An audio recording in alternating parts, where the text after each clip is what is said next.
Hey guys, this video should be about as long as my last one. This is part 2 of Hunger Games, the book, the first book by Suzanne Collins, and this is supposed to be for James Promeos. Anyway, so I'm on page number 8. Let's start now. Look what I shot! Gail holds up half a loaf of bread with an arrow stuck in it, and I laugh. It's real bakery bread. Not the flat, dense loaves we make from our grain rations. I take it in my hands, pull out the arrow, and hold the puncture in the crust to my nose, inhaling the fragrance that makes my mouth flood with saliva. Frying bread like this is for special occasions. It's still warm, I say. He must have been at the bakery at the crack of dawn to trade for it. What did it cost you? Just a squirrel. I think the old man was feeling sentimental this morning, says Gail. Even wished me luck. Well, we all feel a little closer today, don't we? I say, not even bothering to roll my eyes. Prim left us a cheese. I pulled it out. His expression brightens at the treat. Thank you, Prim. We'll have a real feast. Suddenly he falls into a capital accent as he mimics Effie Trinket, the maniacally upbeat woman who arrives once a year to read out the names of the reaping. I almost forgot! Happy Hunger Games! He plucks a few blackberries from the bushes around us, and may the odds! He tosses a berry in the high arc around me. I catch it in my mouth and break the delicate skin with my teeth. The sweet tartness explodes in my mouth, on my tongue. And may the odds, be ever in your favor. I finish with equal verb. I don't know how to say that. That's the word that I don't know, so I'm gonna have to look that up. I finish with equal verb. We have to joke about it because it's alternate. Because the alternative is to be scared out of your wits. Besides, the capital accent is so affected, almost anything sounds funny in it. Alright, let me look up and see what that word means.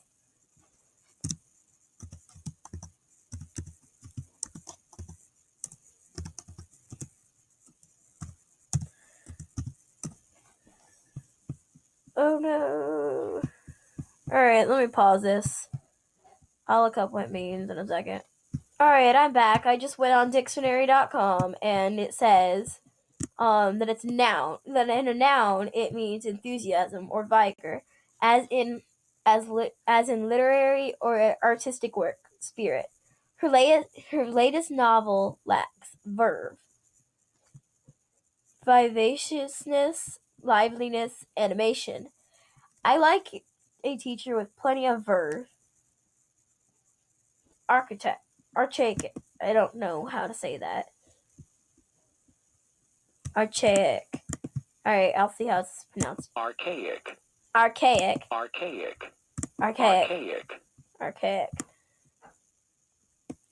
Adjective. Adjective. Marked by the characteristics of an earlier. Okay. Antiqued. Alright. Boom. Boom. Boom. Hey! That looks cool. Anyway, I'm sorry. That was awkward. Anyway, so now I'm going to finish reading this. Alright. I watch as Gail pulls out his knife and slices the bread. He could be my brother. Straight black hair, olive skin. We have even the same gray eyes. But we're not related. At least not closely. Most of the families who work in the mines resemble one another in this way. That's why my mother and Prim, with their light hair and blue eyes, always look out of place. They are. My mother's parents were part of a small merchant class that caters to officials, peacekeepers, and the occasional steam customer. They ran an apothecary. Alright, let me pause this again. Alright. Alright, I figured out what it means. So, I'm all good now. Alright, since almost no one can afford doctors, apothecaries are healers. My father got to know my mother because on his hunts he would sometimes collect medical herbs and sell them to her shop to be brewed into remedies. She must have really loved him to leave her home for the same. I try to remember that when all I can see is the woman who sat by, blank and unreachable, while her children turned to skin and bones. I tried to forgive her, for my mother's sake, and for my father's sake. But to be honest, I'm not the forgiving type. Alright, on page 10! Alright. Gail spreads the bread slices with the soft goat cheese, carefully placing a basil leaf on each, while the strip bushes off their berries. Oh, well, I stripped the bushes of their berries. We settle back in a nook in the rocks. From this place, we are invisible, but have a clear view of the valley, which is teeming with summer life. Greens to gather, roots to dig, fish iridescence in the sunlight. The day is glorious, with the blue cheese. Wait, what? Oh, with the blue sky and soft breeze. The food's wonderful, with the cheese seeping into the warm bread and the berries bursting in our mouths. Everything would be perfect if this was a holiday. If all the day off meant was roaming around in the mountains with Gail, hunting for tonight's supper, but instead we have to be standing in the square at 2 o'clock, waiting for the names to be called out. We could do it, Gail says quietly. What? Ask. Leave the district. Run off. Live in the woods. You and I. We could make it, says Gail. I don't know how to respond. The idea is so preposterous.